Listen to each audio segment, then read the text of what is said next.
गौकर्ण ने सूर्य की उपासना की, सूर्य देव प्रसन्न हुए और आके गौकर्ण को दर्शन दिए। और तो फिर गौकर्ण ने उनसे कहा अपनी कि हे सूर्यदेव, ऐसा कोई उपाय बताइए कि मेरे भाई को प्रेत योनि से मुक्ति मिले, क्योंकि मैं सारे उपाय कर चुका हूँ पर मेरे भाई को मुक्ति नहीं मिल रही है, आप कोई मुझे उपाय बताइए। तो सूर्यदेव ने एक कथा बताई कि इस कथा का आप अनुष्ठान कीजिए और अपने भाई प्रेत योनि में जो वो है उसको सुनाइए और उसका उद्धार होगा, उसको मुक्ति जरूर मिलेगी। तो वो कौन सी कथा थी भाई और बहनों, जो गौकर्ण ने धुंधकारी को सुनाया और उसको उद्धार मिला, विमान आया। इतना पापी इंसान था, प्रेत था, और उसके लिए स्वर्ग से विमान आया और उसमें बैठ के वो देवताओं के बीच पहुंच गया।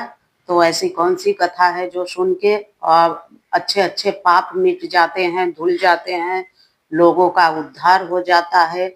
जिंदा सुने तो भी, मरा हुआ सुने तो भी, सबका उद्धार हो जाता है भाई और बहनों। तो इसी के साथ मैं प्रीति शर्मा आप सभी के बीच में गौकर्ण और धुंधकारी की कथा लेके आ चुकी हूँ। तो बने रहिए मेरे पूरे वीडियो में, और वीडियो को लाइक शेयर नहीं किया है, कमेंट नहीं किया है तो कर दीजिए। और मेरा वीडियो कैसा लग रहा है आप सभी को जरूर बताइएगा। अच्छा नहीं लग रहा है वो भी बताइए, अच्छा लग रहा है तो भी बताइए, क्योंकि भाई और बहनों आप सभी तो जानते हैं कि मैं नई नई कथा कर रही हूँ। मैं मेरी कोई प्रैक्टिस नहीं है और मेरी हिंदी बोलने की आदत भी छूट गई है। पिछले 25 सालों से गुजरात में रह रही हूँ तो मेरी हिंदी थोड़ी बिगड़ चुकी है। मैं शब्द ढूंढती हूँ हिंदी के, क्योंकि जल्दी मिलते नहीं है, गुजराती के शब्द मिल जाते हैं। तो थोड़ा एडजस्टमेंट कर लीजिएगा भाई और बहनों। जहाँ मैं हिंदी के शब्द बोलना चाहती हूँ वहाँ गुजराती के शब्द निकल जाते हैं मेरे मुंह से। बोलती तो सही हूँ पर कुछ शब्दों में हेर फेर हो जाती है। तो आप सभी फेसबुक पे देख रहे हैं तो फॉलो कर लीजिए, यूट्यूब पे देख रहे हैं प्रीति राज ऑफिशियल 866 तो सब्सक्राइब कर लीजिए। तो कल की कथा में मैंने आप सभी को बताया था कि धुंधकारी कितना अनैतिक हो चुका था और उसने बहुत ही व्यभिचार शुरू कर दिया, घर का सारा सामान उठा के बेचना उसने शुरू कर दिया। ये सब देख के उसकी माता बहुत दुखी हुई और दारू सट्टा जुआ और वेश्याओं के कोठे पे जाना आना, सारा घर का धन वो वेश्याओं के कोठे पर दे आया।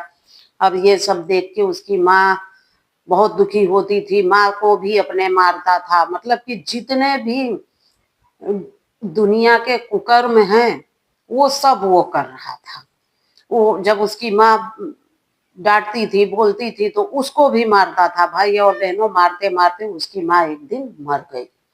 जब ये सब देखा उसके पिता ने तो पिता भी सब कुछ छोड़ छाड़ के और जंगल में प्रभु आराधना करने, तपस्या करने चले गए। और इधर गौकर्ण अपनी आगे की पढ़ाई पूरा करने के लिए, शास्त्र ज्ञान लेने के लिए काशी चले गए। अब वो रह गया अकेले। जो भी धन दौलत था सब वो वेश्याओं के यहाँ लुटा आया। अब उसके पास कुछ बचा नहीं। तो ऐसे ही वेश्याओं के कोठे पे जाने लगा तो वेश्याओं उसका अनादर करने लगी और उसको बोलने लगी कि भाई भाई नहीं सॉरी, आप यहाँ पे मत आया करिए, आपके पास धन दौलत तो है नहीं। तो यहाँ पे जिसके पास धन होता है वही आता है, निर्धन व्यक्ति नहीं आता है, आप यहाँ से चले जाइए। उसको बड़ा दुख हुआ। वो बोला कि धन के मेरे पास धन तो कुछ है नहीं। फिर तब भी वो वहीं पे पड़ा रहता था, मानता नहीं था। तो कुछ वेश्याएं थी वो बहुत उससे तंग आ गई थी। तो उन्होंने क्या किया, एक दिन उसको बोला कि चलो तुम्हारे घर चलते हैं। 4-5 वेश्या रेडी हुई, उसको खूब दारू पिलाया और उसके घर पे आई। घर पे आई तो पांचों वेश्याओं ने क्या किया कि उसको मिलके उसको मार दिया और मार के उसी के घर में गाड़ दिया और गाड़ के चली गई। तो उसके बाद वहां पे फिर कुछ समय बीतता है तो वो गौकर्ण अपनी शिक्षा पूरी करके काशी से वापस आते हैं घर में। और जब घर में आते हैं तो धुंधकारी तो उन्हें नहीं मिलता है। तो पूछते हैं आजू बाजू में, कुछ धुंधकारी का पता नहीं चलता है। तो रात में सो रहे थे, और जब सो रहे थे तो अचानक बहुत घर में इधर उधर सामान टूटने की फूटने की धम धूम धड़ाका मतलब होने लगा। मतलब जैसे हिलने लगा, उनका बिस्तर हिलने लगा, उनका पलंग हिलने लगा, सब सामान मतलब गिरने लगा। ये इधर उधर वो प्रेत, धुंधकारी का प्रेत धमाल करने लगा। तो वो उठ के बैठ गए कि क्या है। तो उन्होंने जब देखा तो सामने बहुत ही विकराल रूप में एक प्रेत बैठा था और उन्हें ही देख रहा था। अरे बाप रे, ये क्या है, ये प्रेत कहाँ से आया मेरे घर में। फिर उन्होंने अपने कमंडल से थोड़ा जल लेके और उस प्रेत के ऊपर डाल दिया। तो वो थोड़ा अपना जो वो बहुत ही प्रलय मचा रखा था घर में, और वो थोड़ा शांत हो गया और शांति से एक जगह जाके दुपक के बैठ गया। तो जब तो गौकर्ण ने पूछा, भाई तुम कौन हो और तुम इस दशा में कैसे आए, तुम प्रेत योनि में कैसे आए। तो उसने बताया कि भाई मैं तुम्हारा भाई धुंधकारी हूँ, और इस तरह से वेश्याओं ने मुझे मार के और इसी घर में गाड़ दिया है, इसलिए मैं प्रेत हो गया हूँ।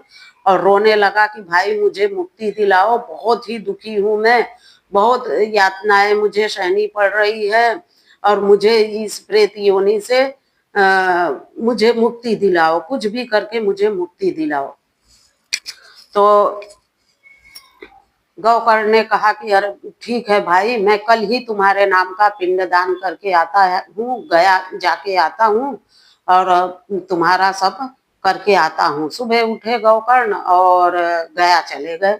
गया उन्होंने पिंडदान किया और तर्पण किया, धुंधकारी के नाम का तर्पण किया और उनकी आत्मा की शांति के लिए प्रार्थना की और सब कुछ करके और वो गया से घर आए। तो घर आए तो देखा कि धुंधकारी का प्रेत वहीं पे वहीं था, वो गए ही नहीं।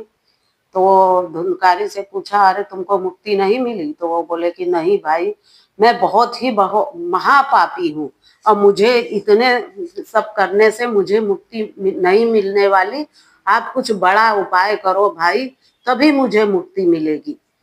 तब गौकर्ण ने बहुत साधु संत पंडितों से पूछा कि मेरे भाई को ऐसा हो गया है और कैसे मेरे भाई को मुक्ति मिले, आप सभी कोई उपाय बताएं। तो पंडितों ने उसको बोला कि आप सूर्य आराधना कीजिए, सूर्य देवता की पूजा करें और वही प्रसन्न होकर तुम्हें कोई रास्ता दिखाएंगे।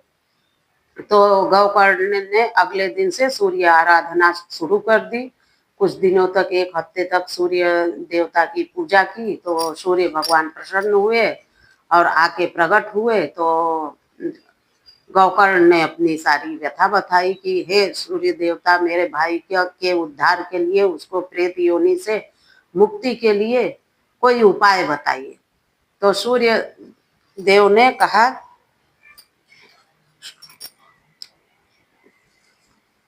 सूर्य देवता ने कहा कि तुम ऐसा करो कि ये महापापी प्रेत है, इसको इतनी जल्दी मुक्ति नहीं मिलने वाली है। तुम भागवत गीता का अनुष्ठान करो और उसको भागवत गीता सुनाओ। 7 दिन तक का अनुष्ठान करो और वो 7 दिन तक एकदम पूरी कथा उसको सुनाओ। तो गौकर्ण ने कहा कि हे देव, वो तो प्रेत है, वो एक जगह बैठ के कथा कैसे सुनेगा। तो वो बोले कि ऐसा करो कि 7 गांठ की बांस बांध दो और ऊपर, सबसे ऊपर उसको सूक्ष्म प्रेत रूप में बिठा दो।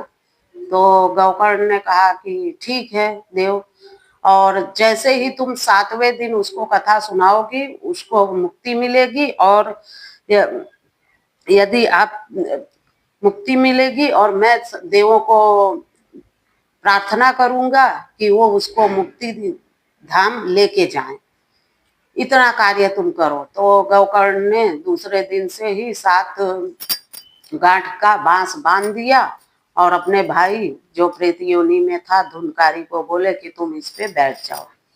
और धुनकारी बैठ गया और उन्होंने भागवत कथा कहना शुरू किया।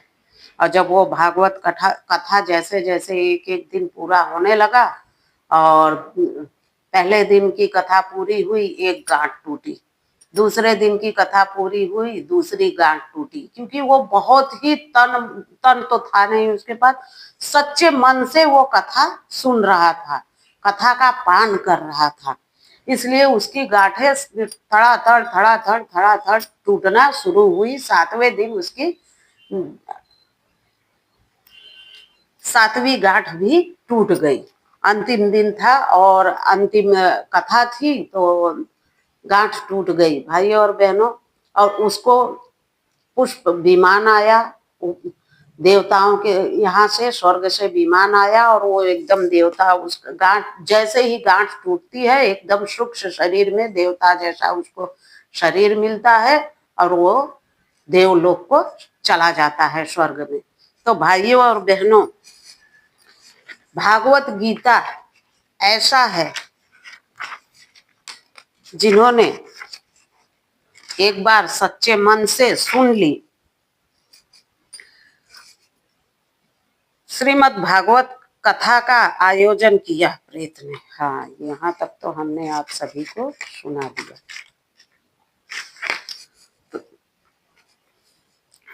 भागवत कथा ऐसी है कि जिसने सच्चे मन तन मन से सुन ली उसका उद्धार हो जाता है। अगर जो जीते जी जिन्होंने सुन लिया उनका भी उद्धार, अगला कर्म बन जाता है, स्वर्ग में उनको स्थान मिलता है। और मरने के बाद भी अगर किसी के घर में प्रेत बाधा ये सब है, हर एक उपाय करने से उनको मुक्ति नहीं मिल रही है, तो भूत प्रेतों का भी एक ये लास्ट उपाय है भागवत कथा। अगर उनको सुना दिया जाए तो उनको जरूर मुक्ति मिलती है। तो जिसके घर में प्रेत बाधा है वो सभी अपने घर पे भागवत कथा का अनुष्ठान कराएं और सच्चे मन से सुने। उनका, उनके घर के प्रेत जितने भी भूत प्रेत हैं उन सबका उद्धार होगा और परेशानी कट जाएगी। भाइयों और बहनों, इसी के साथ मेरा वीडियो 12 मिनट का हो चुका है। तो आप सभी को मेरी कथा कैसी लगी? अच्छी लगी हो तो लाइक कमेंट जरूर कीजिएगा। फेसबुक पे देख रहे हैं तो फॉलो कर लीजिए, यूट्यूब पे देख रहे हैं तो सब्सक्राइब कर लीजिए। इसी के साथ मैं प्रीति शर्मा, जय हिंद।